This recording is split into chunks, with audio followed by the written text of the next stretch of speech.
here we go, everybody. All the humans, aliens, creatures of the world and of the universe. I appreciate you tuning in. This is the Real Resilience Talk Podcast. I am still Cam, and this is still the Real Resilience Talk Podcast. And today, this is episode 45. Man, it's crazy. This all started out as just like a weird idea, and here we are at episode 45. And we're getting like really legit because we got a really, really amazing, legitimate, just cool guest on today. You guys know me. Y'all know my definition of resilience, but I'm not wasting no more time. Y'all listening to me. Hey, everybody, we got the Mr. Brad from 1Degree of Separation on the show today with us. Give it up for Brad. Yeah, clack, clack, clack, clack, clack. Hey. Hey, Mr. Brad, how are you, sir? I'm doing well. Man, We're in a hotel room today. My wife and I, we went full-time van life over a year ago. What? Full-time van Yeah. life? I did that involuntarily sometimes as a child, but We did it on purpose. We have a motorhome, but we don't use it. Okay. It's just so much easier to travel around in the van. And so we've got a 36-foot Class A with slide outs, and we 90% of our time's in our van traveling. And then so we get a hotel. Last night my wife's like, hey, let's get a hotel tonight because we're not paying rent anywhere. Right. So we just do hotels whenever we feel like it. And I love it. I've been trying to pitch that idea to my wife for years. Like when I get out, that's what we say, like inmates and zoo animals and military, we say get out. When I leave active duty one day, always talk about doing that same thing. And I'm like, if we ever get claustrophobic or whatever, we get, cabin fever, we could just go stay at the Hilton because we can afford it because we ain't paid rent all month, Exactly. That's my pitch. So I'm going to stay pitching that right there. I'm going to stay pitching. Yeah, we just got off a 25-day road trip, 4,500 miles, 11 states. We visited 60 family and friends. Wow, man, that's to me that's good living. That's good living. It's been pretty awesome. Anyway? It's been over a year, so it's legit now. It's been like a year and a couple weeks for us. So this is our life now. That is so cool, man. I want to ask, and everybody, this is Brad, the boss man, like the CEO, the man of 1Degree of Separation. And y'all know me, how much I love comedy and how much I stress it and how much of a medicine it is. This man has taken comedy and has taken the subject of depression and the subject of death by suicide or any form of it and has rolled it all together. And I'm gonna shut up. I'm gonna let you, I first want to ask what is resilience to you, and then I want you to explain it if you can. I know you can, but if you're willing to, what is it that you guys are doing all this driving around for? Resilience is still being here.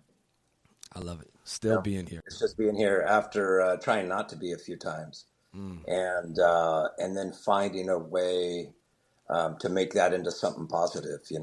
I was always told God will take your weakness and turn it into a strength, and it's like, how is He going to take me wanting to kill myself most of my life and struggling with suicide? How do you make that into something positive? And about almost 7 years ago, I had a 5150, which in California, a 5150 is a 3-day hold in a mental hospital for being suicidal. And I was 54. I'd never talked about my depression. I'd had multiple attempts, but I'd never talk about it, not honestly, And a couple months after my 5150, I found a suicide note I wrote in the 6th grade. So since at least the age of 12, my whole life, I'd struggled with suicide. I never thought I was depressed because I thought that's sad people, right? I thought of suicide all the time, but I wasn't sad. And so I never thought that fit me. And then about that same time, I watched this Robin Williams special, Come Inside My Mind, this 2-hour-long documentary about his life. And, that's the only celebrity death that hit me. Yeah. It's like they're not my people. I don't know them personally. I'd met him once, but his death, that was a gut punch. And I watched this documentary about his life that was done after he died by suicide. And they don't even mention depression. Not a word. Wow. Not a syllable. I was just, how could you do a documentary about a guy's life who died by suicide and not mention that? Right. And I thought, he would have talked about it because comics will talk about anything. Anything, right? Nothing off limits. That's what we said before. Nothing. There's not a topic. There's not a body part. There's not a crack crevice part of anybody's body that you have not heard comedians do material about. So what if we made this the topic? What if we made suicidal thoughts? What if we made depression the topic and get 4 comics up on a stage just to be raw and real and let it all out and let people see this is what depression feels like. Yes. And so that was my thought. That was the original thought process. And so I had a friend of mine, Steph Garcia. At the time, my wife and I, we had owned a kickboxing fitness gym, a franchise, 9 Round. And one of our gym members was a comedian friend of mine. And she had talked about, we'd talked a lot about mental health. She had had a mental breakdown. And we would talk about it in the gym when we're doing mitts and pad work and stuff. And so I called Jenny Canfield. She owns Laughs Unlimited, which is the 8th longest running comedy club in the country. It's in Sacramento. And I called Jenny. I go, hey, I want to put together this program with comics where we just have this raw real. I need some comics that struggle with depression. And I didn't realize the statistics then for comedians, but I kind of figured it'd be a common thing. And she goes, oh, you got to talk to Ellis and Carlos. And I was like, what? These are my guys. These are friends of mine that I'd known for 15, 20 years. I go, Ellis, Carlos? She goes, oh, yeah, you need to talk to them. And so I called them up and they go, oh, yeah, I struggle. And I think they were surprised to find out that I struggle with depression. Right. And I was surprised to find out they struggle with depression. Oh. And then we just started having regular meetings. Once a month for 6 months, we would come to my wife and I, we lived in a loft above a winery, and we had this cool place, and we'd have dinners every month, and we would just sit down and talk, what would it look like? What would it feel like? Is the world too woke to have a raw conversation? Are people going to be offended? Right, just the whole idea of talking about using comedy and suicide, is that beyond the woke boundaries? And we had all these discussions, and then trying to figure out a format, because I didn't want 4 comics up there all trying to be funny and one up each other, Right. I wanted it to be real. I wanted people to leave with a skill and ability that they didn't have before they got there. It's not just an awareness. It's not just to kill the stigma. Those are important, but I want you to leave with tools, real tools. And so, I interviewed doctor friends, psychologist friends. My nephew was a psychiatrist at the Veterans Hospital in Reno, Nevada, in the ER department. So he deals with this every day. And I said, if you had 4 people on stage who have no boundaries, and we'll talk about anything, what would you want to see talked about as a professional in this industry? What are things that are so taboo, that are misunderstood, misrepresented? And so I have a bullshit story I tell people of how we came up with these 5 questions that we use in our show. And these 5 questions are beyond brilliant because they're not mine. And my bullshit story I give people is that I did all these interviews, and from all these interviews, we came up with these 5 questions, which I really did interviews. But the truth is, I was sitting down one day, and I still have my notebook, and in 2 minutes, I wrote down these 5 questions. 2 minutes, just based off of the conversations and just feedback from everybody, just spit it out, freestyle. 2 minutes. Damn. That's inspiration. That's That's not me. We were in Portland, Oregon. We did this suicide prevention conference, and this guy came up. He was about 6'7", big football looking guy, African American. And I talk about Jesus in the show. I'm not preaching. I just talk about my experience. Right. And this guy leans in. He goes, I thought he's almost like the Green Mile, right? He goes, I thought you were going to make fun of Jesus. And he's leaning, he goes, but you just talked about him being with you on your journey. I go, yeah. I go, these 5 questions we use? He goes, yeah, those are amazing. I go, I wrote those down in 2 minutes, word for word, exactly how we use them. And he leans in, he goes, that was divine. And I go, yeah, it was. It was just these 5 questions. I mean, this conference we just did is 2,500 of the top suicide prevention specialists in the country. It's every branch of the military, the VA. These are the PhDs, doctors, and they're coming up to us and they're taking these 5 questions. They're going, oh my goodness, these are absolutely, this is our next staff meeting. Yeah. We're getting our staff, we're giving these 5 questions to them, and they're going to use these in their conversations with new people, in their therapy sessions. These questions are just so brilliant, and I give them the BS story. Oh, yeah, I interviewed, blah, blah, came up with these, but I don't feel like they were mine. These were something that were just gifted. Here, use this. And it literally, I have my notebook. It's word for word. We've passed out probably 20,000 of these 5 question cards. Wow. Over the years, and we've never changed a single word. We've never added another question. They're just such a brilliant way to start, just to have a conversation. They're non-confrontational.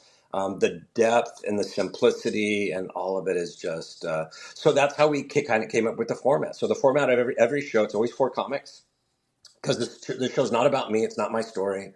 I want to be able to franchise this out and scale it.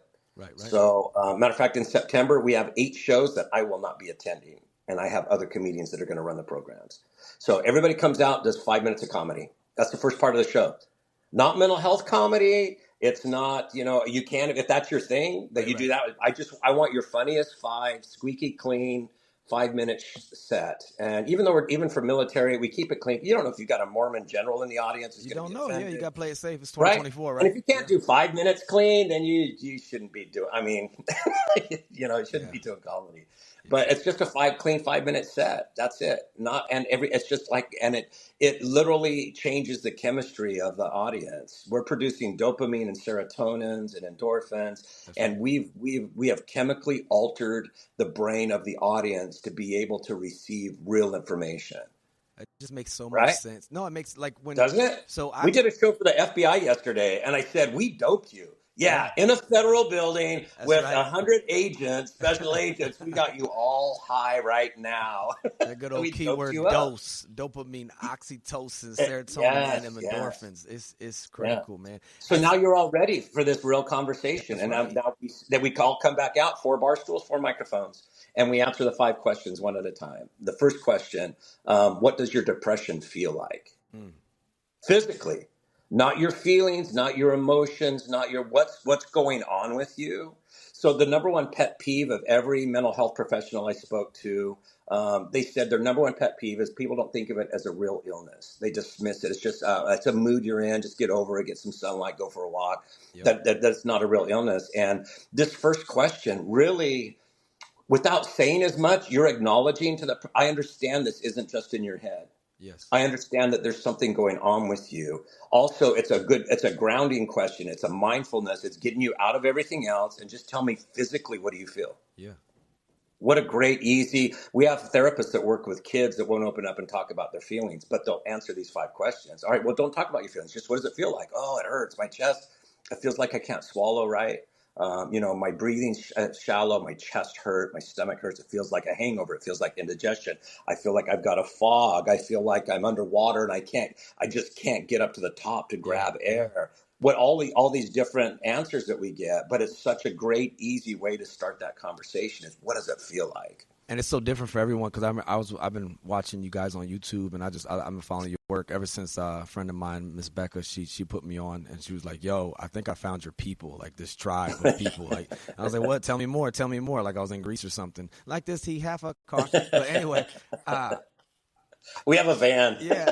But when I watched it on YouTube, it's so real because I saw when y'all do the first question that you just described, and the one that jumped out at me the most was Carlos. He was hilarious on one of the videos I watched. He was like, "I don't even have depression. I just wanted a gig." But but he goes on to explain that, like, there's days when you just feel like you just want to sleep. No matter how long you sleep, you want to stay asleep and not wake up. It's not enough. And that's not the same as the other comics had expressed because it's different and unique for everyone. The effects. Absolutely. But I do. Every one of the questions is different for everybody. The answers are different. Yeah. But that body, mind, spirit connection it's speaking to the truth that it's all connected. So right. Like my answer to that first question is I can feel my depression coming on a lot of times like a cold. Yeah. I remember. You know how you'll feel like for a couple days? Oh man, I'm getting a little raspy. I'm getting a little sniffles. I'm getting a little. Oh, it's worse today than it was yesterday. Oh crap, I'm gonna be sick tomorrow.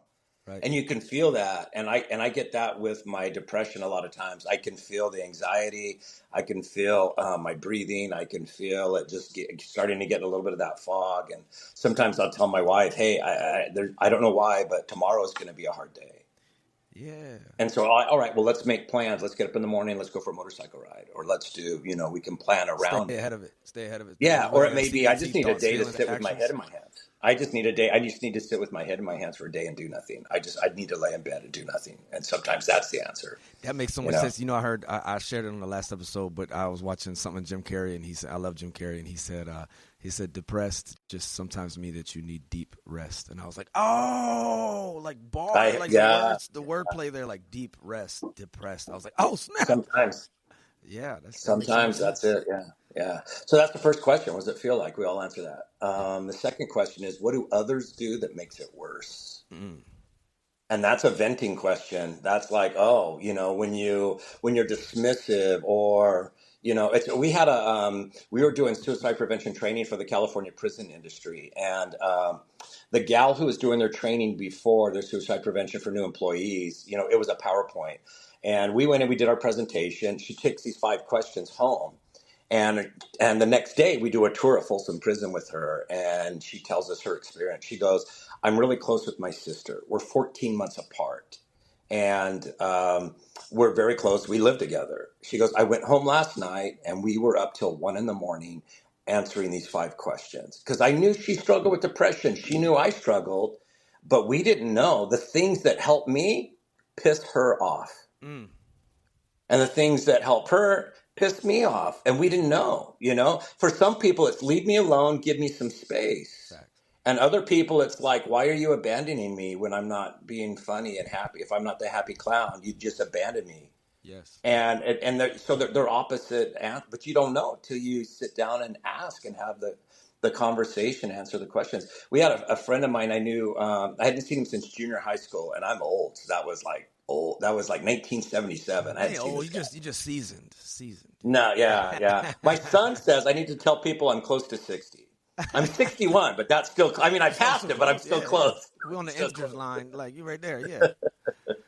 So this friend of mine, he lives near my son. My youngest son lives in Colorado Springs. He's an intel analyst for Space Command.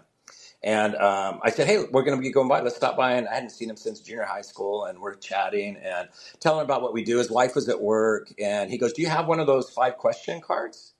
And I go, yeah, I always do. They're just on a business card stock, right? So I hand him one. And he really didn't talk about his wife much when we were there. But the next day, I get this long text message. And he said, my wife came home last night, and I said, babe, I know you have some struggles with depression, but I don't know. I don't think I know enough about it. Can we go through these 5 questions? Mm. And he said, 34 years of marriage, it was one of the most amazing and intimate conversations they'd ever had. He 34 never even years saw our and had never show. crossed those lines. He had never even seen our show. He just taking those 5 questions and Wow. sitting down and asking and listening was just one of the most powerful things they'd done. So they're powerful. So that second question is, what do others do that makes it worse? It's a great chance to vent. It's an easy way to progress the conversation. The next question is, all right, well, then what do others do that makes it better? Mm-hmm. Now that's a gratitude. Now you have to recognize, okay, when you and it's different when you give me space for some people, and when you don't try and fix me, when you just give me space, or when you just sit with me, or when you just touch me, just rub my shoulders or put your hand on me. It may be, leave me alone, give me space. It may be don't abandon me. But what do others do that help you? And you've got to recognize, when you take something off my plate. I had a friend of mine call me one time. I was in just horrible depression. And she says, what can I take off your plate for you? And it wasn't even a big thing. It was just, this is really bothering me. I'm super ADD. And she, okay, I'll take care of that. And it wasn't just the relief of that task. It was the relief of knowing somebody had my back. Somebody was willing to help out. One of our comics, she talks about her mom had passed away and she hadn't eaten for days. And a friend of hers didn't call and ask for permission, didn't set up an appointment. Her friend shows up with food and sat next to her and spoon fed her. Mm. And made her eat. And she said, come on. And she grabbed her and dragged her out to the car. And they drove out to this ridge overlooking this valley and just sat there. She goes, she didn't try and fix me. We didn't talk about anything. She didn't ask me how I'm doing. She didn't ask me about my feelings. I didn't have to explain anything. She literally fed me and nourished me and and drugged me out, but not, you need to do this. It was just this love. She sat with her through the pain. And so that's that third question. What do others do that makes it better? That's sound Like my advice, wife though. and I, Man, yeah, that sound. That's so right? wise. Like, just to sit with you, because I also heard Sydney on one of them that said, what does people do to make it feel worse?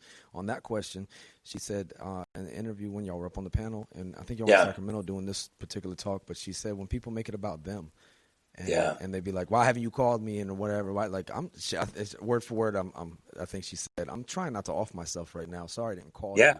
you." But Yeah. people do Yeah. that. People, Your feelings, I'm trying to not to kill myself, and your feelings are hurt because I didn't text you right away. yeah. Or like, hey, I'm there for you, and you need to do this. It comes with good intentions, and Yeah. but what's the And effect? that's what's hard because it is good intentions and they mean well, but they just don't understand until you go through these 5 questions. They don't know. They don't know, and we They don't don't know know. that We don't know. we don't know. We had a lady walk out of our show. We knew her daughter was one of our members at our gym. Her daughter was in her 30s, and we had a show at Laughs Unlimited in Old Sacramento. And the mom of this 35-year-old gal, she gets up and walks out of the show, sobbing. And my wife follows her. My wife's like our hall monitor for our show. She keeps an eye and watches people that are maybe having a struggle. And my wife goes out and she goes, "What's up, Mama? What's going on?" And we had just finished the question, "What do others do that makes it worse?" And she goes, "Those are all the things I do. Oh man. I thought I was Yeah. helping. Yes. Yes. Those are all the things that I do, and they make it worse." She goes, "Well, you recognize that. Now you need to get back in there because they're going to talk about what others do that makes it better. Yeah. You Yeah. need to learn that We don't too." know. We don't know. We don't know. Yeah, yeah. So that's the third question. What does others do that makes it better? The next question is a total recovery, self inventory. What do you do that makes your depression worse? Right? Oh, now you've got to own up. Now you've got to really think, okay, if I drink too much, if I do drugs, if I isolate, if I lie. We had a comic in we're in Louisville, Kentucky, and no, we were in Lexington, Kentucky, and we try and use local. We've had over 80 different comedians do. We've done over 120 shows. We've had over 80 different comedians do our events. So we try and use local comics when we're traveling because it changes their For lives. It sure. really For changes their sure. lives. We always tell the comics, this is going to change you. It's going to change your comedy. And it'll change you being able to see the impact you can really have on people. And they always laugh like, it's a gig. And then after the show, they're crying, going, I didn't realize Yeah. how powerful this was. And so we were in Lexington, and this comic, Rich Reagan's, he it gets to the question, what do you do that makes it worse? And he stops and he pauses and he goes, I had an answer to this that I thought was funny because I didn't realize how real this part of the show was going to be. And then he pauses and you can see him noodling. You can see him figuring it out. And he goes, I think I lie. He goes, I think I lie and I say I'm fine when I'm not and I hide it. He goes, I think that's what I do that makes it worse. And that's why I like having new comics. I like the audience saw him stop and assess and figure that out and have this self-realization.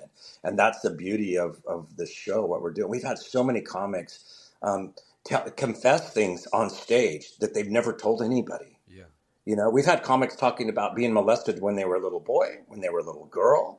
One of our comics, what do others do that makes it worse? She said, beat me to the point where I get put in the hospital. That made my depression worse. That, it's like, oh, that's real. How do you get more real than that?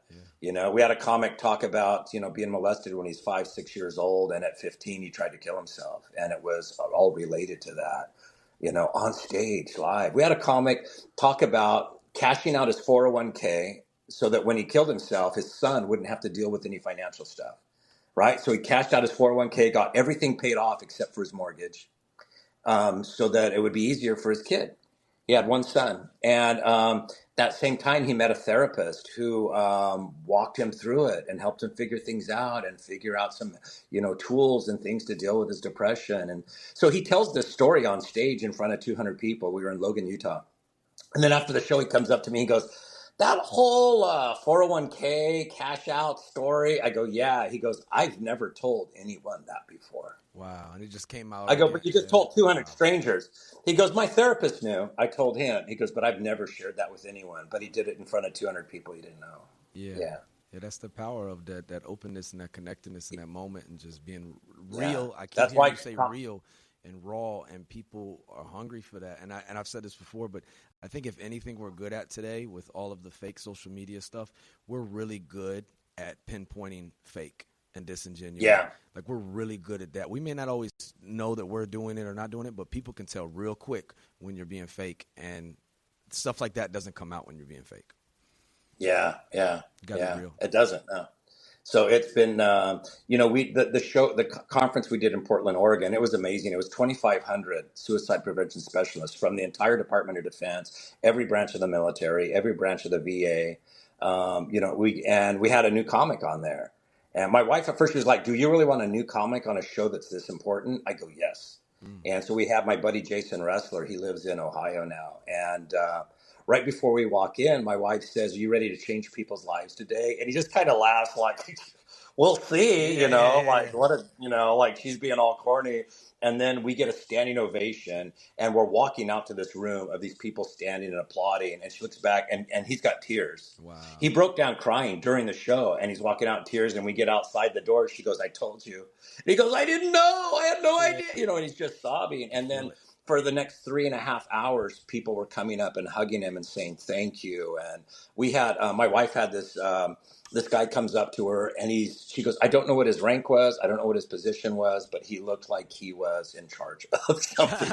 And he was very careful to make sure he pulled her aside and looked around to make sure nobody else could hear what he said to my wife. And he leans in and he says, "I called and got help for myself today."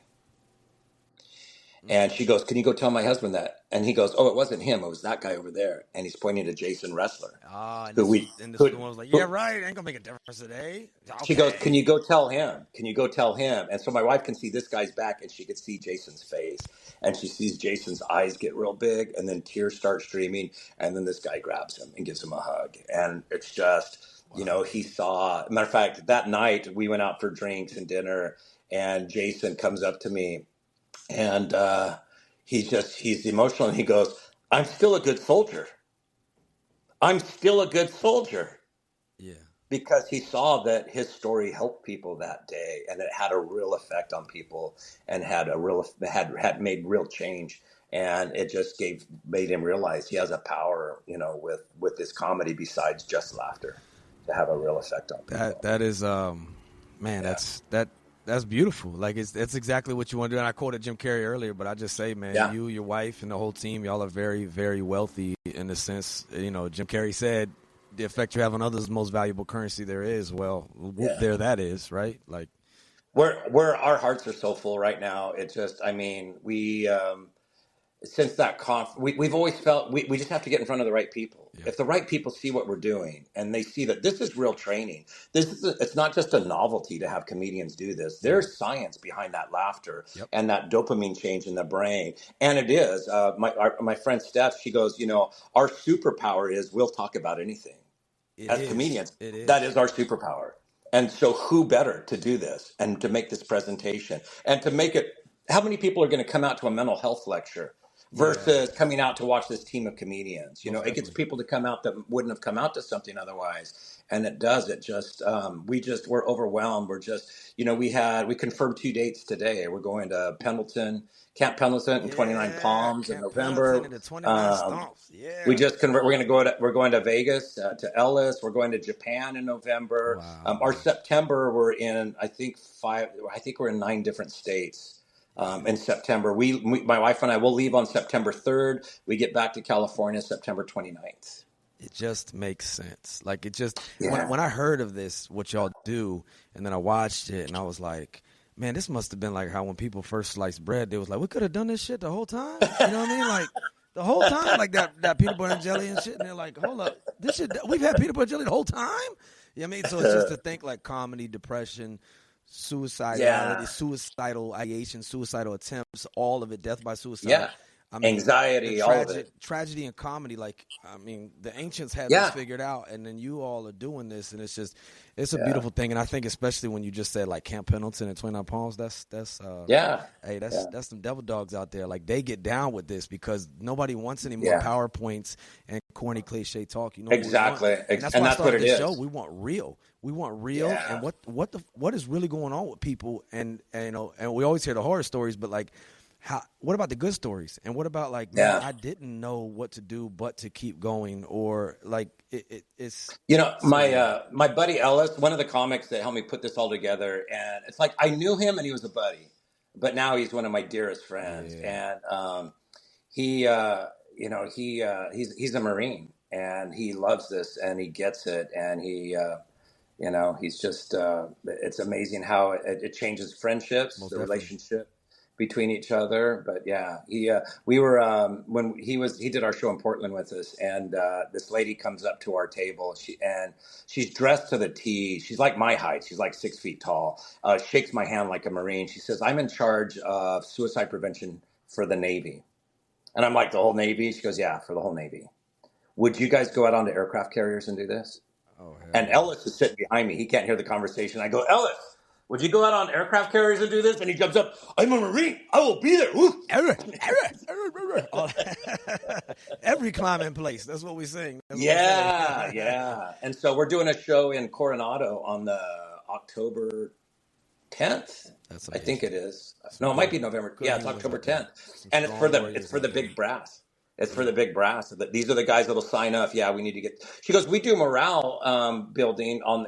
She goes, "We send out a band." She goes, "And I don't know how much morale it helps. You know, it probably helps while the band's playing, but there's nothing lasting after that." But like you But said, the she goes, tangible "And I see what you takeaway. guys." Yeah, yeah, exactly. This is funny. It's raw. There's tears. It's and you leave with tools and skills to have a conversation. We were in New Orleans. I can't remember the name of the base, but we had a brigadier general who lost his mom to suicide Mm. attending our presentation. And afterwards, he and I were talking for about 30 minutes. It's funny because after these shows, it's like always have a line of people wanting to talk. Right. But when you're talking to a general, there's a bubble. Like Oh yeah. nobody Yeah. bothers. But Nobody who bothers. would have known a general's mother Yeah. suffered with this and died Yeah. from Yeah. suicide? Yeah. That's not something that people think all the time. Or the guy at the No. kickboxing gym is going through it, et cetera, et cetera. It's Yeah. just Yeah. it So hits he has the 5 everybody. questions. Yeah. We're talking. He says, "I'm taking these home because I have my own struggles. And my wife and I are going over these 5 questions tonight." And he said, "I love the simplicity of it. It's just 5 questions." He said, if you're out in the field and a fellow Marine or a soldier, if they're struggling with depression, you don't have time to pull up a booklet Right. or Google something." He goes, "But we could literally take these 5 questions and laminate them and have them in a shoulder pouch You really can. and be able to right there just say, well, just tell me what it feels like right now. Let's get you, all right, what do I just make it do that makes it worse. Ellis said something to me once. This is where I was going before. We were doing a show, and he said, sometimes the only reason why you fight is because the guy next to you is still fighting. That's it. That's it. Yeah, no, You don't know the that is battle, the war, none of that. Ellis is saying You it know he's best. fighting, and he knows you're fighting, and he points over at me. He goes, "I know you're still fighting, so I'm That's still it. here." That's it. You hear all the accounts from so many battles and this and that, and nobody was really caring about the policy at the moment or what that Yeah. particular landmass would accomplish. All you for knew the was your world. buddy next to you. They're Yeah. fighting, she's fighting, he's fighting. We're in this together. I'm trying to keep us both alive so we both go home. Like that. Yeah. That's what it always boils down to is each other. That what they say in Japan, they say tomo ni. It's together. Like we just one team, one fight. That's what it really boils down to. Some people say it's cliche and corny, but I had a good friend of mine out in Cali. He said, the only reason why stuff becomes cliche is because the shit's true. You know what I'm saying? It's true. Like if it wasn't true, people go, "Don't say that shit again." You go, "Yeah, you're right. I shouldn't say that. That's stupid. I shouldn't say that again." But one team, one fight. Like it or not, we all we got. That's kind of a motto we try to have. Like it or not, we're all we got. So we might as well get to taking care of each other. But all throughout them campaigns, Ellis is so right. Any battle, any engagement is always about taking care of your brother or sister next to you. Yeah. So the last question of the 5 questions is, all right, then what do you do that makes it better? Right. And having friends like Ellis, having friends, these friends, that are in the battle that understand your battle and what's going on. That's just that there's so much. It's just the value in that is unmeasurable. Ellis will call me sometimes. It's like we joke about it. We think we cycle our depression together, like girls cycle together. Like every 28 days. Every 28 days, we both have depression. Yeah. But he'll call me sometimes, and he'll go, "Bro, oh, I'm in it today." And it's amazing how many times I go, "Yeah, I'm having one of those days too." And he'll go, "All right, later, bro. All right, bye." Yeah. That'll be the whole conversation. And it seems dumb, but it's comforting to know that he knows, and I know, we both know each other's struggling. We don't have to fix it. We don't have to talk about it. It's just comforting to know that, we're both in it, and we both know, and we recognize it, and that's enough. And You know. that before Michael Jackson got really weird, that you are not alone. You know what I'm saying? Yeah. You're Yeah. not Yeah. alone. Like that's, I don't think humans. I don't care if you're introvert all day long. I don't really like big crowds. People need people, and when you feel Yeah. isolated, but it's such a vicious cycle of that downward spiral, because what do? You want to isolate. You want to go off to your own little silo. You want to go off to your own little echo chamber, and you just slowly start deteriorating because you're maybe Down not the rabbit aware hole.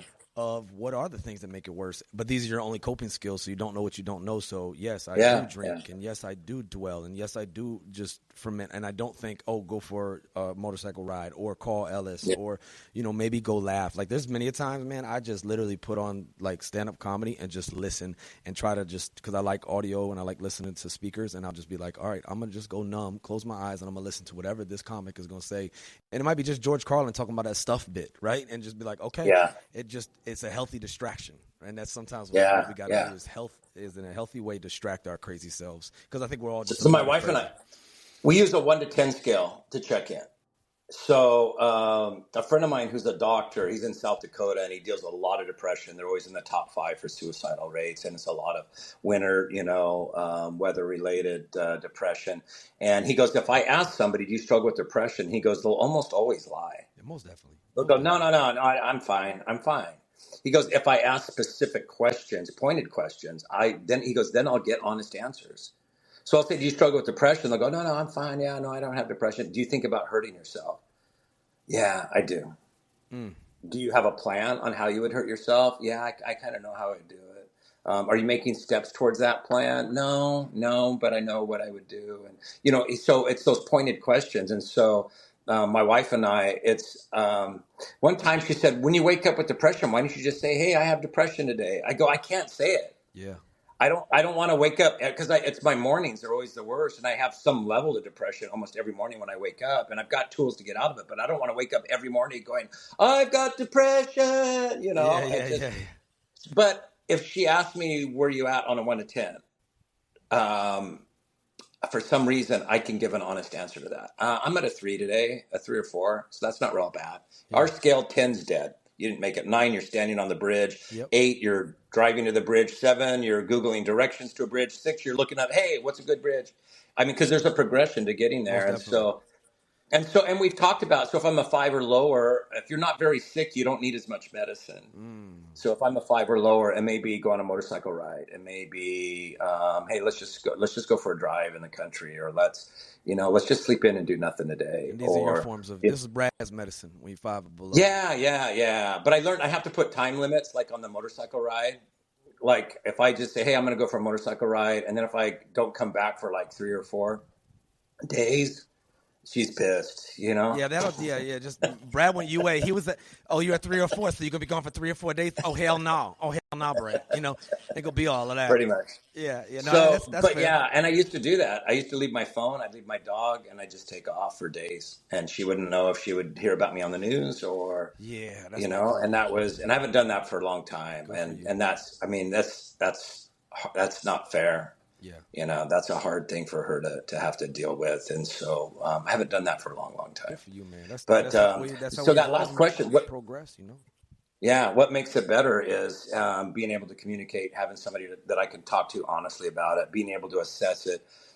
Therapy has been incredible. After my lockup, I had this therapist who I'd met through a recovery program, and he's the only therapist that I'd ever met that I really liked. And I went and met with him. I said, here's where I'm at. I got money. I'm behind on my mortgage. I've got IRS stuff. I've got all this. And he goes, okay. He did a suicidal assessment and an anxiety assessment. And he was like, whoa. He goes, all right. He goes, I'm doing this pro bono. So I'm not going to charge you, and don't miss appointments, and every Tuesday at 2:30. And so I would see him, and I don't ever remember any of our appointments. Maybe we did, but I just don't remember, like talking about my feelings, talking about my childhood or trauma, or every session was a tooling session. It's like, okay, we're going to learn how to breathe. Yeah, we're going to, today's breathing. You know about the 4-7-8 breathing? It's Navy SEALs use it. Navy SEALs use it to get their heart rate down before they die, their oxygen levels. It lowers your heart rate, it lowers your blood pressure, and it's very simple. You breathe in for 4 seconds, you hold it for 7, and you exhale for 8 seconds. Okay. Yeah, I'm tracking. Yeah. Yeah. There's also like 4 cube. It's like Yeah. inhale for 4, That's hold it right. for That's 4, right. The exhale for box 4, breathing. hold that. Yeah. Yeah. Yeah. But they all do the same thing. It's the breathing is the one thing you can control that Right. has an effect on the rest of your body. So we just did a whole session was just breathing. And then we did sessions that were just meditation methods, how to get anxiety out, how to, when I'm overwhelmed with all this stuff, how to process it and put it in a container and let one piece out at a time. And these were scripted. He read from a script to make sure he didn't miss any point on these meditation and these therapy sessions. And I left with skills, with real tools and skills besides just medication. Sometimes I've needed medication. Right now I'm in a place where I with doing our show, that's been the best medication I've ever That's the had, best medicine ever, man. but Comedy's the best medicine yeah, ever. yeah, no, having a program where I know, I always go back to Ellis saying, I fight because you're fighting. And I look at all the comics that are involved in our program, and it's like, I got to stick around for these people. They need me, I need them. So it's given me that purpose and hope to stick around and keep doing it. No, I love it, and I mean, we all hear it. We all hear it. The purpose, the purpose, the purpose. But what's Yeah, crazy and what I want to remind anybody who's listening is, you obviously went through a mess and went through a hard time to be able to hmm get to the point where you were able to put all this together to say, oh, this is yeah, my purpose now. And there's a lot of people that have went through a lot of stuff, and it feels like it's never going to end. Or one thing I often say is this too shall pass. And some get offended by it because they're like, "What are you talking about? Like this too shall? No, that one thing ain't never coming back, and this and that." And it's such an yeah, open-ended statement. But what I'm saying is like the mood, the depression, like all these things. yeah. Even us, In that this moment, it too. doesn't feel Oh like it. hell In that no, moment, it feels like it's forever, and I'm not going to live like this. no. If this is my rest of But my life. had you Yeah, not have went and did that 5150, not the record, but the other 5150, yeah, and went through yeah, what you yeah, went through, you wouldn't be here right now to share this message. And how many other people does yeah. that affect? And yes, okay, so Jason affects that one individual at that conference. But if you never went through these things to see this vision, to have this 5 To bring questions, that all around. Yeah, like it's almost as if the suffering is necessary. And it just reminds me like some Viktor Frankl type stuff that like, to find the meaning in the suffering. And maybe that meaning isn't always for you, but eventually it can grow to a place of purpose. But that takes years. That can take whatever. But in the meantime, try to a lifetime. a lifetime. Yeah, I'm still trying to figure it out every day. Fitfo. That's what we say. Figure the foxtrot out. I won't say the F yeah, word, but on this one. But First Amendment's in full effect. But it is important in the many forms of medicine. But some people, look, yeah, if you'd have never got your motorcycle license, you wouldn't even know that was a medicine for you. You know what I'm saying? yeah, So yeah, one thing I try to explain to a lot of people is, expose yourself to different things because you may never know. Like I did a show last night with ASAP, the Armed Services Arts Partnership. I did a show with them last night, and I never would have gotten into stand-up comedy if my brother hadn't died. And he was like the guy who would call me and be like, "Hey, man, did you hear Bill Burr's bit?" I'm like, "Can we talk about something else? Why are you telling me something else's stuff? You got to listen to this part or whatever like that." So in a morbid way, it like connected me to him when I was going through something after he had passed. And it could be medicine, but I would have never known that stand up for me is a medicine or is an outlet, or a yeah. motorcycle for you or stand up for you until you go through these things and until you try new things. So I just think it's so important for all of us out there, if you're in the muck of it, be open-minded because you don't know what other forms of medicine are out there, and it's not always in a pill form. Most times it's Yeah, not, actually. absolutely, You know? absolutely. So we, this friend of mine and I, one of my best friends, he was an Army Ranger, and we were on a road trip, and we were talking about levels of friendship. Like, how would you weed out who your mediocre, your best, worst friends? And I go, how would you determine? Because you get older, the number of really close friends you have gets to be smaller but better, Facts. right? It's Facts. on one end. It's a small group. And so he goes, I don't know if I needed to move. Who would I call if I need to move? I go, no, because there's guys from church that'll help you move, but I don't want to hang out with them. He goes, yeah, I know who you're talking about. And I go, all right, here's a scenario. Here's a scenario that would help you determine. You're going to think of 2 or 3 friends, not many more than that. Here's your scenario where you're going to figure out who your very, very tightest friends are. Something happened. You're in your living room of your house. You've got a gun, bloody knuckles, or a knife, and there's a dead body on the floor. Now, who are your friends? He goes, oh, he goes, I'd call you because you could get a backhoe. 'Cause my Yes. family has tractors. Yes. Yes. And you bury them vertical, not horizontal. They can scan it. You do vertical. And we start laughing. I go, yeah, who's in that club? He goes, ooh, a dead body. He goes, I got a couple Ranger buddies I know I could call. I haven't, even if I don't talk to them from years, I got some of my Ranger buddies I know I could call. He goes, I know I could call you. Who would take secrets to the grave with them for you? Who would, drop everything and be there for you no matter what? Yeah. And he goes, yeah, dead body. I go, yeah, I go, dead body club. That's what you would call it, is your Yes. dead body club. Yes. So I had a logo made. And my buddy Ellis, who's a Marine, Ellis is an amazing graphic artist. For him to make the logo, I had to explain the whole thing to him. Yeah. And so I explained this to him, and he paused. He goes, bro, I'm a Marine. I get it. And so he made this. I don't have any of the pins with me right now, but it's a dead body. I have lapel pins that I sell at our shows. Yeah. And it's a dead body with a pool of blood. It has 2 arrows stuck in it because 1 arrow wasn't enough. It says DBC on it. It doesn't say Dead Body Club anywhere. It just has the letters DBC. And then there's scrolling around the outside of the pin that says, if you don't know what it is, then you're probably not a member. And so it comes with a credit card, like a hard credit card, and it has the logo on one side, and it has this little paragraph on the other side that says, hey, I'm giving you this because you're in my inner circle, my most trusted of friends. I trust you with my life, the life of my family. I know if I ever had a dead body to deal with, I could call you and you'd be there for me, and I'd be there for you. Welcome to my Dead Body Club. I dig it. And we sell these at the military in Portland. We sold them all. Yeah. Like I brought this big box and they were gone in 2 hours. They were like, oh, I get this. I know exactly who this is. I got friends that came back from there and they were quoting it. Actually, last episode we did, I did it with a friend of mine, Becca, and she was like, it's all about the Dead Body Club. And I wasn't aware of it. That's right. She had her pin with you. What you talking about? What are we talking about now? Are we about to divulge some stuff like right now? And she was like, no, the Dead Body. And she explained. I was like, oh, okay, I got you. Yeah, I dig it. I dig it. And it is to that extent. And sadly, a lot of people don't have those people they would call in the middle of the night. Yeah, there are people that don't have that quantity, but not that quality of that unconditional love. Like obviously, you don't want to do anything crazy, unethical, but you know what? Through the thick and thin, I'm gonna be there for you. I don't think people always feel like that nowadays, or have those people. And it's a lot of conditional. What have you done for me lately? I love you until you're not this or you're not that. But unconditional love. Man, that's real. Can you stand the rain? New edition type love. Who are those friends that you could say, hey, I know, I'll tell you, one of my very best friends, Adam Valdez, he and I got in a spiff about something, and we didn't talk for like 9 months. And his wife, she goes, hey, Adam, when's the last time you talked to Brad? He goes, it doesn't matter. She goes, what do you mean it doesn't matter? Hasn't it been like 9 months or so? He goes, yeah, it doesn't matter. She goes, what do you mean it doesn't matter? He goes, it's the DBC. It's the Dead Body Club. She goes, what does that mean? He goes, it doesn't matter if I'm pissed, and he's pissed right now. If he called me, I'd show up. That's it.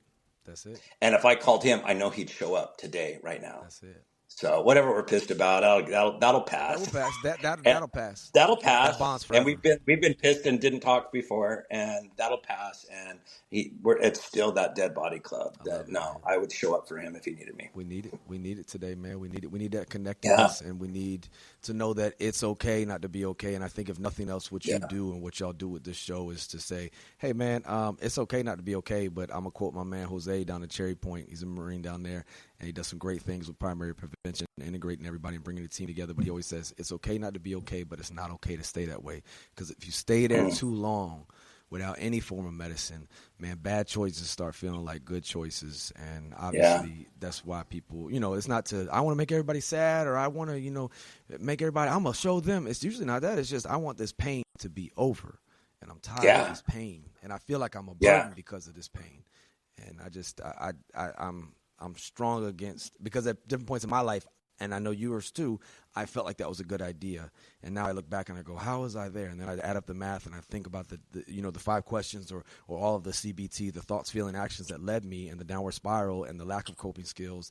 And I didn't catch myself ahead of time and say, I need some medicine right now. How can I make myself feel better? Or who can make me feel better right now? I just stayed in that downward spiral, and then a bad decision felt like a good decision. And my youngest son busts my balls and makes me laugh. And sometimes when my depression's a 5, 6, 7, I just call him. I don't tell him that I'm struggling. I just have to hear his voice. My daughter, same thing. Yeah. And they'll make fun of me and mock me, and it makes me laugh. And it makes that 6 or 7 a 4 or a 3 or a 5. It just brings it down, Yeah. It just, having those people that'll make you laugh. That's good medicine. It's so like sleep and laughter are so underrated, and I know everybody has their own issues with stuff, and you got to address these things. But sleep and laughter, if you can get after those, they ain't gonna make your day worse. But it made me laugh when I listened to you speaking. You were expressing the story about the young lady who wanted to jump off the bridge, and you were on the phone with her. You were like, "What bridge you on?" And she was like, "She named it." You were like, "That's a weak." Basically, you were like, "That's a weak ass bridge. You just gonna get cold. You might sprain her ankle." She's like, then she started giggling. You like, "You want to come to karaoke?" She's like, "Fine, I guess. I'm walking to my car." But that's real. Just sometimes that healthy distraction of just some laughter. Like, absolutely. What you mean? This is a shitty bridge. That's a shitty bridge. It's not going to do anything. Like, yeah. It's hilarious. That's a true story. What's funny is she's been in the audience when I've told that story, and she always makes the comment, "He talks just like me." Okay. Fine. I'm walking back to my car. I'll see you in 20 minutes.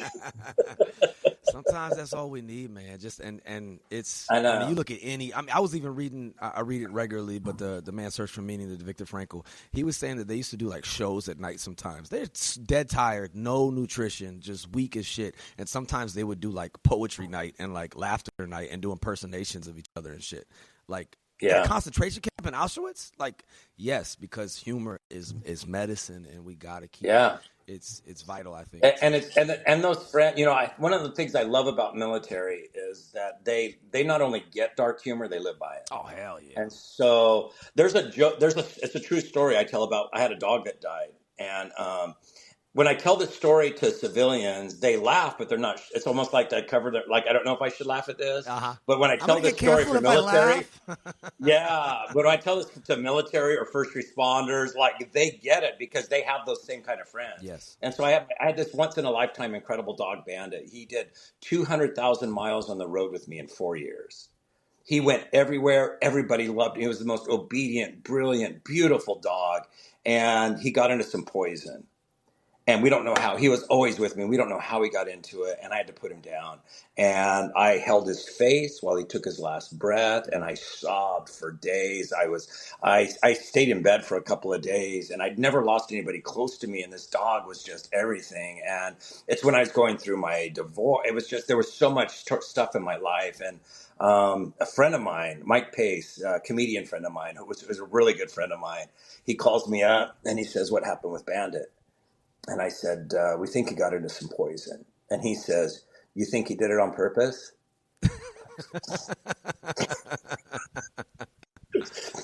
Like dog suicide? He goes, "Maybe he got tired of your show.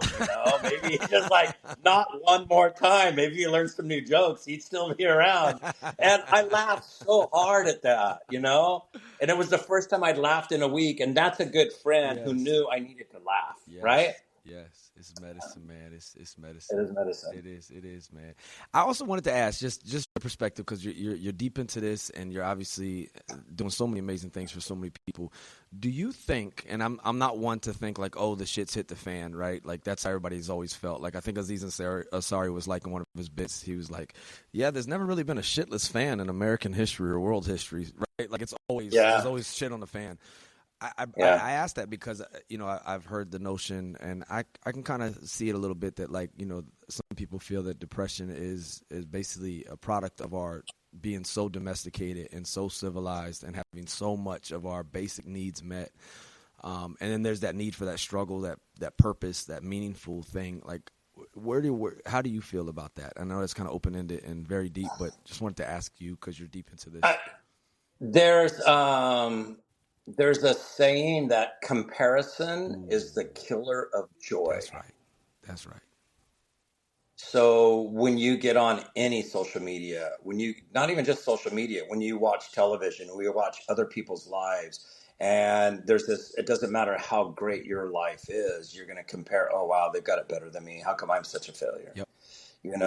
Like we're grown-ups. When I have friends, they post stuff on Facebook about being a happy couple, but I know them. I know that she's pissed right now, and they're not even talking, right? It's like bullshit. I know the backstory, and that they're just putting on this facade. And as an adult, I know and recognize that. But as a teenager, you just go, "Oh wow, their life is so wonderful. Right. Their life is so much better than mine." And it doesn't matter how. It's like we have so many things to be blessed for, and we are taken care of. The poor in our our country have cell phones. Oh, They most have, definitely, yeah. the homeless have, they get checks every month. They get food. Our poverty, the quality of life for poverty here used to be quality of life, period, for so many people. And, it's just, it's that comparison, I think has had a big effect, especially on youth, on younger people. Yes, yes. And I think, COVID had a big effect. People, I say people that didn't have mental health issues got them. Mm, People that had mental health issues got them worse mm, during COVID. that's fair. And the one good thing that's come about because of COVID is that people are much more willing to talk and address the issue. Yes, and that's so important. So, yeah, That's so important. I love that you brought that up about the comparison. One thing I've been saying recently, not to echo myself, but I see this with a lot of, especially service members and Marines specifically. Comparison is the thief of joy, but I've also seen recently in work I do that comparison is also the thief of healing, because I go, well, my story's not as bad as Brad's, and my story, I'm not a Marine, I'm not like Ellis. I didn't go through all the shit that right. Sydney went through. I don't know. No. Is it a big deal to you? Is it holding you back from reaching your full potential? Then it's a big deal, and you need to address it, because nothing changes if nothing changes. And I think that is what lies in the through line of all of those 5 questions: is nothing changes if nothing changes. So how can we get a better? Not naive, not some fucking toxic positivity crap where it's like everything's perfect all the time. Hell no, it sucks. No. Life sucks sometimes. Yeah. But to not let that I consume need Coach you, right? Cam in my life. My wife just checks from the background. I need Coach Cam in my life. Oh, ma'am, I appreciate you so much. Thank you for what you do. Sincerely, thank you, for real. Yeah. So I mean, don't compare it to others, man. If you're not living out to your best potential or what the life, like, switch some stuff up. That's not some self-empowerment or some self-help book. That's just trying to extract the full potential out of our lives. And I'll tell you, laughter's a good way to get there.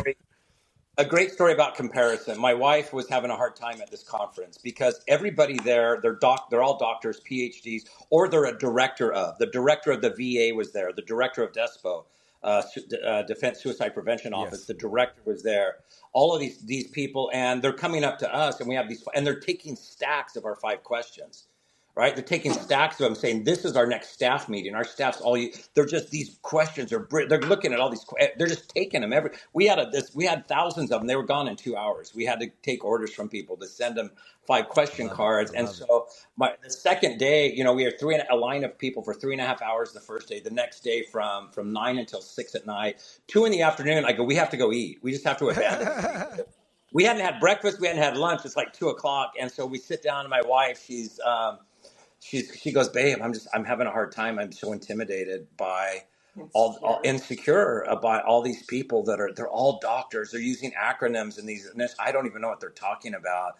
And don't feel bad. I work with these people, and I don't know what the hell they're talking about either. Great people. I don't know what they're talking about, though. Nobody knows what they're talking about. They probably don't know. They're just making up initials to sound important. Yeah. So she's having this moment where I'm just feeling insecure, and I just feel like, inadequate. And everybody's a doctor. They're all PhDs in psychiatry, psychology, directors of this program, directors of that. And then I go, babe, well, if they're so smart, how come they didn't come up with 5 fucking questions? That's so fucking spot on. That's it. She goes, I go, they're coming to us. I went to college for 3 weeks. That's right. I went to college for 3 weeks. Yeah. I go, the difference is, I think we relied on God for this, and they relied on schooling. And so these questions that we have, they're not ours. It's like God said, I'm going to give you this tool, for you to pass out to people and you're going to confound these wise, smart, educated people with this simple, complex, beautiful questions. Less is more. That's one thing I've definitely seen with working with prevention or anything. Less is more, and to have it as concise as what y'all have is beautiful, is wonderful, and I'm glad y'all were the chosen vessels to bring the message forward. Because, and let me just tell this to the missus over there, never that imposter syndrome. Yeah, right. I get it all the time. I sit at some tables and I go, how am I sitting at this table? And then other people start talking and I go, oh shit, if they sitting here, I'm sitting here too. And I scoot up a little bit at the table. You know what I'm saying? So you guys are leading with y'all's heart, and y'all are leading with real and what they felt and what they saw. And cause I saw it. And I mean, they were literally taking pictures of y'all because I had to go do another event and I couldn't make it out to that trip. We're taking pictures of y'all going and we're sending me the flyers and I'm like, what is this? Oh my God, what is this? Like sliced bread? Who thought, right? Like I swear to you. And because y'all were genuine and y'all were real and y'all were vulnerable, and we ain't going to get nowhere on this shit. I'm sorry. A great colonel of mine, he used to say, we'll never be perfect on this subject, but we can damn sure be better. We will never make progress on the subject of mental wellness or the subject of preventing, to me, is what's the only preventable way of death, which is death by suicide, until we get real about it. No PowerPoints, no fluffy words. We don't need no fucking squishy balls. We don't need no more acronyms. We need people to care. We need people to care. And what I say is give a foxtrot about each other. You know what I meant by foxtrot. So genuine. And that's what I think people felt. And that's what they saw. And I don't care how much you study or read or dissertations. You can't replicate that real genuine care. But I do know a lot of those people, they genuinely care too, but it's just so much. But I'm thankful that y'all are the vessels that brought forward these five. This is our calling. I feel like we don't have a choice. We don't feel like this is our program. It's like, this is God's thing. We're just holding on. We're going for the ride. Man, I love it. So, I love it. I'm grateful for y'all, man. I really, really, I'm not just trying to kiss your ass because you're a guest on the show. I'm grateful that you wanted to even be on here and just share, because y'all listening, man, try this out. Look at this. How does it feel? What do others do to make you feel worse? What do others do to make you feel better? What do you do? Own your own shit that makes you feel worse. And then what can you do to make it feel better? Thoughts, feelings, actions, good old CBT, good old stoicism, good old Epictetus 101. Focus on the shit you can control and make it better, y'all. I mean, we're here anyway. We might as well. And maybe you're only going through it so you can help somebody else through it later on. Maybe that's it. Maybe you're that vessel. I don't know. Could be. That's my rant. Sorry about that. That was a lot at the end. Sorry. That's all right. Hey, but seriously, man, thank you. And to you and the missus, if y'all be so willing, if someone's in there right now and they're thinking like today, August 23rd, this is the day, I don't want to be around here no more, what would you say to them? Wait. Just give it a day. It really does. It's, it passes. It seems so permanent when you're in it. It just seems so permanent. And getting professional help, it's funny. One of the things we don't do after our shows, we don't do Q&A. Because I tell people we're not up here because we have it figured out. We're not up here because we're not up here because we have answers. You can see by listening to us, some of us are way more screwed up than the others. We're up here because we'll talk about it. And there's so many steps to dealing with depression. Finding therapy, finding help, maybe medication, having a community. But none of those steps happen if you don't talk about it. And that's our window. That's what we address is here's how to talk about it. Now get some professional help, I've taken friends to the hospital. It's like, I know you're suicidal right now and I'm not here to fix you, but I'm here to get you help. So let's get in the car. I'm going to pick you up. My best friend, he was in Idaho. I was in California, and he called me. He goes, I think I'm done. And I knew his tone of voice because he was that dear. He was my dearest friends. And I said, I'm not ready for you to go yet. So I'm staying on the phone with you till I hear a doctor's voice. Hell yeah. So you're going to stay on the phone. You're going to get in your car. You're going to drive to the hospital, and I'm going to talk to you until I hear you tell a doctor, hey, I'm having a mental breakdown right now, and I need help. Yes. And so there are professionals. If somebody had diabetes, you wouldn't tell them to pray it away. You wouldn't tell them to get a gratitude journal. You'd say, you need to see a doctor because they have meds for this. Yes. They have help for this. Yes. You need to get that. You need to talk to somebody who can help you. And sometimes that means getting locked up.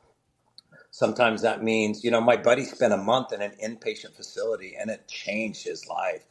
And it changed my life because of him, going through that he was such a counselor to me. He had so much wisdom and understanding from spending a month in this facility. And so, if you're there, get some help, even if it's just pulling up to a hospital and saying, I'm having a breakdown and I don't know how to deal with this. Sometimes it'd be like that. Sometimes it'd be like that. Yeah. I had a Marine out in Japan. He used to always be like, sir, sometimes it'd be like that. And I'm like, I don't think that's grammatically correct at all, but damn right.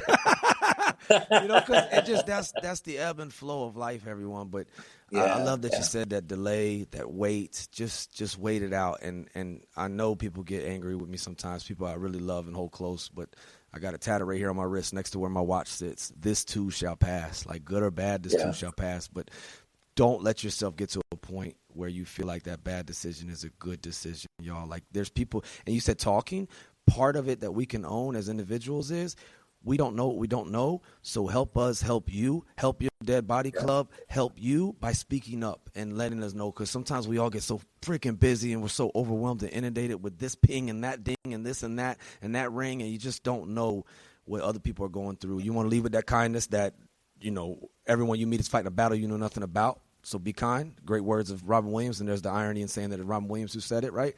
But sincerely, though, give people a chance. Like, have a little hope, and let's live to fight another day. If the sun's coming up tomorrow, as our great general said in the Marine Corps, General Smith, then there's a reason to have hope. And if it's not, then we got way bigger problems than how you feel today. You know what I'm saying? I mean, way bigger problems. But that sun's going to come up tomorrow, and it's worth it another day. And I know people go, man, shut up, Cam. You corny as shit. And I'll be like, yep, I'm going to stay like that, because maybe somebody heard me just now, and it makes a difference between them making another day possible. Yeah, for sure. For sure. Yeah. So, hey, I appreciate y'all so much. Thank you for being here. You betcha. And if ever I could be of help, or y'all want to come back on. Now, where you at? Are you in Virginia? Yeah, you're in the DC area? I'm in the National Capital Region. Yeah. Okay. Yep, Yeah. I'm up. I don't know. We'll get out there. I know we had requests to Fort Meade, but we don't have any dates yet. We've got Fort Meade. So we'll get out that way. Yeah. My son was in Stafford for a long time. Yeah. When he worked for the DIA. Stafford. That's great. Yeah. I know that place real well. I know Fort Meade real well too. I got one. We'll be in North Carolina. We're going to be in North Carolina on the 17th. I think that's. I'm sorry for that. No, I'm just playing. No, North Carolina's fine. North Carolina, Petey Pablo. I see y'all. No cackalack. Y'all good down there. Hey, Brad. Thank you, and thank you, ma'am. Hey, thank you, ma'am. I appreciate y'all being here. It's a pleasure. Here. To all y'all listening, this has been another episode of the Real Resilience Talk. Thank you to Brad. Thank you to 1Degree of Separation. Look them up. Look at those 5 questions. Share them with people you love or those you lead, and maybe you'll get somewhere, because nothing changes if nothing changes. Let's try to be better, help somebody out, good or bad. This too shall pass. And like I always say about this show is sponsored by Nobody, baby. Appreciate y'all listening. You're welcome for my Key Sweat rendition right there. Kill. One team, one fight. Much love. That's it.